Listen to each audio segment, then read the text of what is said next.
bem, queridos, lição número 6, a lição que fala sobre a igreja como depositária da verdade do Evangelho.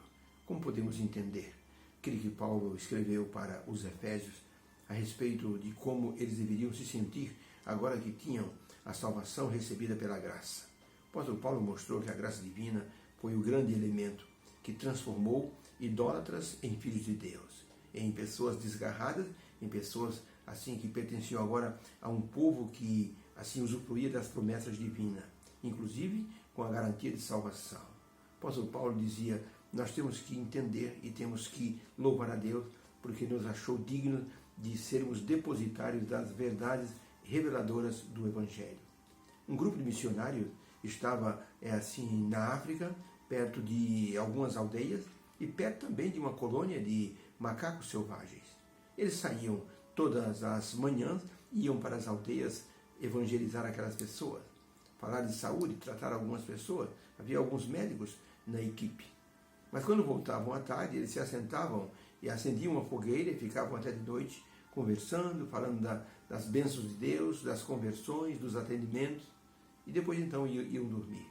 Certa tarde eles voltaram de suas missões e quando chegaram no acampamento, tiveram uma surpresa interessantíssima. Os macacos selvagens estavam imitando os missionários.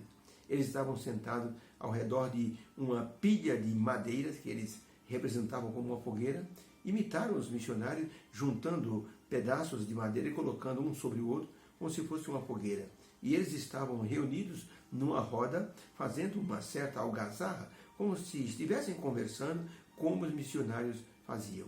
Só tinha uma diferença: a fogueira daqueles macacos não tinha fogo. E essa era a diferença crucial.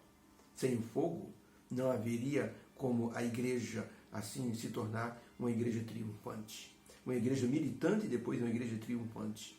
Se o fogo do Espírito Santo não estiver na igreja, a igreja será apenas uma imitação de cristianismo que poderia ser revelado assim, os mistérios de Deus para os seres humanos.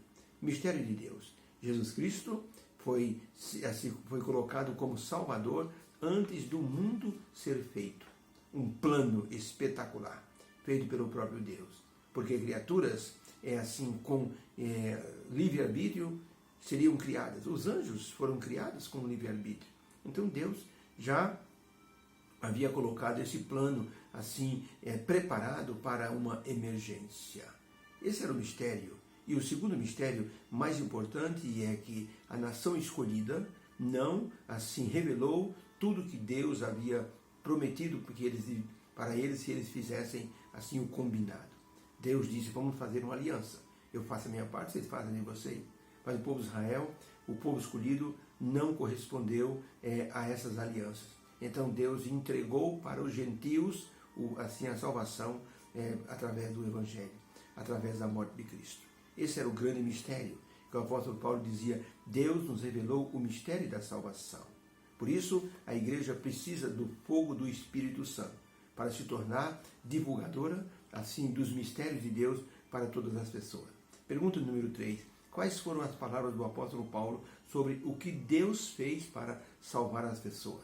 Efésios capítulo 3, versos 7 a 13 diz assim: do qual, através do Evangelho, eu fui feito ministro pelo dom da graça de Deus que me foi dado segundo a operação do seu poder. A mim, o mínimo de todos os santos, me foi dado assim a graça de anunciar entre os gentios, por meio do Evangelho, as riquezas incompreensíveis de Cristo, e demonstrar a todos qual seja a dispensação do mistério, que desde os séculos eternos esteve oculto em Deus, que tudo criou através de Jesus Cristo, para que agora, pela Igreja, a multiforme sabedoria de Deus seja conhecida dos principados e potestades nos céus, nos lugares celestiais, segundo o eterno propósito que fez em Cristo Jesus, nosso Senhor, no qual temos ousadia e acesso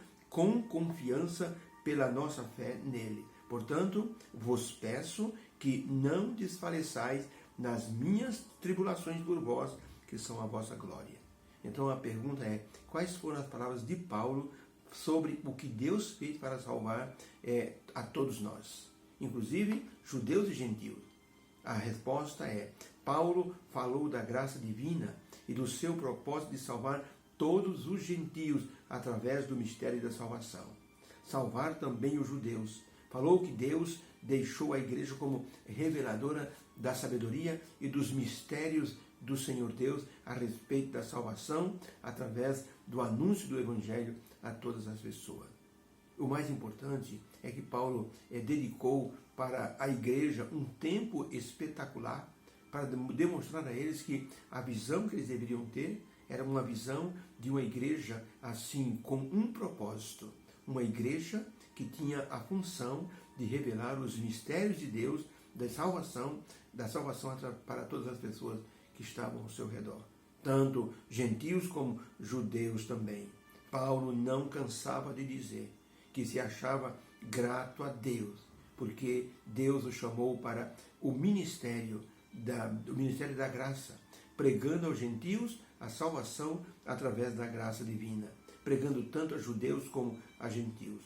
Paulo dizia isso para enfatizar que o dom de pregar o Evangelho não foi confiado a ninguém por causa dos méritos dos pregadores, mas por causa da grandiosa graça de Deus, que achou por bem pregar aos gentios e aos judeus para salvá-los e torná-los uma só família.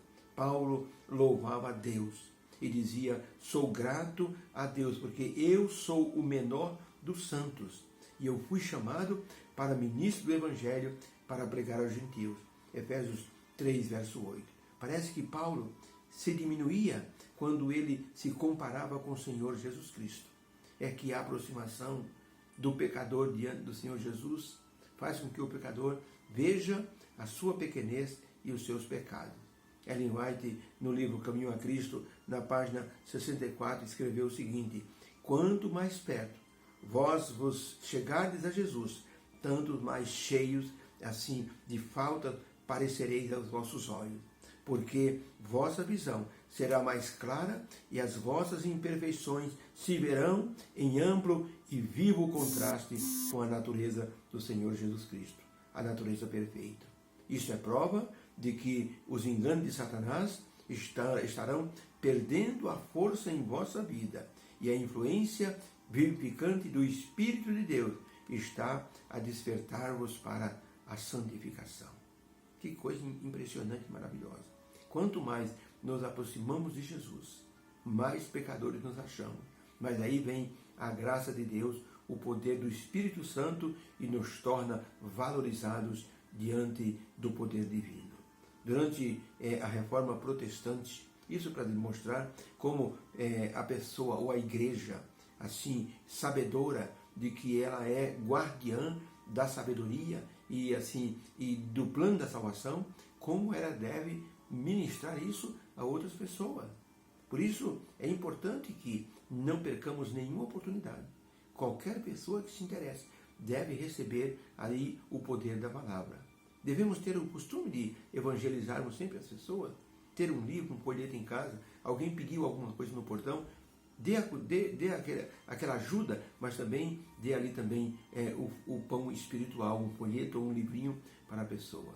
Esqueça propositalmente no metrô, no trem, no ônibus, algum livro sobre a esperança que a igreja tem aí de sobejo. Deixe sempre ali para alguém pegar. E de preferência, coloque ali, este livro é uma doação, pertence à igreja adventista. Põe o endereço da sua igreja, a pessoa pode achar e pode assim visitar e ser salva. Então é importante que nós não percamos nenhuma oportunidade de evangelização. Era o que Paulo estava dizendo aos Efésios. Nós somos guardadores da multiforme sabedoria divina e devemos dizer isso para as pessoas. Algum tempo atrás, durante a Reforma Protestante do século XVI, um homem chamado Martinho Basel, ele aceitou a fé protestante, mas ele foi denunciado e ele foi preso. E ele não revelou que ele era assim um protestante. Foi colocado numa prisão, ficou 12 anos na prisão, até que por falta de prova ele foi solto. 100 anos depois, um outro homem foi colocado preso na mesma cela. E esse homem, olhando as paredes ali não tinha o que fazer, descobriu um tijolo aparentemente solto. Foi lá e puxou o tijolo. Atrás do tijolo tinha um papel com uma declaração que Martinho Basel conseguiu fazer uma espécie de uma caneta improvisada. E ele escreveu uma declaração dizendo: como eu te amo, ó Jesus. Reconheço que o Senhor é o meu Salvador, aquele que deu a vida por mim. E esse homem colocou essa declaração atrás daquele tijolo e colocou ali para ninguém achar. Que pena que Martinho Basel fez isso de forma secreta. Ele poderia, assim, abalar o mundo junto com Martinho Lutero, que foi alguém que, assim, se declarou favorável ao Evangelho e ministrou isso para todas as pessoas em redor. Por isso, hoje, nós não podemos perder nenhuma oportunidade de declararmos que a salvação vem através do Evangelho, ou seja, da morte do Senhor Jesus Cristo, e assim nós levaremos as pessoas a crer que precisarão de Jesus para chegar ao céu. O apóstolo Paulo incentivou a igreja a testemunhar de Jesus e a revelar o plano da salvação, mesmo aos principados e potestades. Perceba que ele disse: nós temos que pregar aos principados e potestades. Que principados são esses? Que potestades? E ele diz: principados e potestades nos lugares celestiais. De acordo com Efésios 6, 11 e 12, essas potestades é justamente o mal. O apóstolo Paulo diz assim: coloque a armadura para você resistir no dia mau, resistir aos ataques do diabo. Então, ministrar aos principados e potestades significa como vamos pregar aos principados e potestades, aos demônios. Quando a igreja se unir numa verdade santa de pregar o Evangelho, quando a igreja se unir em amor, no vínculo da paz, produzida pelo Espírito Santo, então os demônios estarão sabendo que o fim deles já está determinado pela pregação do Evangelho. Deus nos abençoe. Possamos ser luzes neste mundo para pregar esse Evangelho, porque a igreja é a guardiã do Evangelho. Obrigado, meu Deus, pela lição de hoje. Nos torne, Senhor, luzes nesse mundo. Nos ajude a testemunharmos a tempo e fora de tempo. Que haja conversões pelo nosso testemunho. Pedimos em teu nome, ó Jesus. Amém. Beijo no coração. Tenha uma feliz terça-feira na presença do Senhor.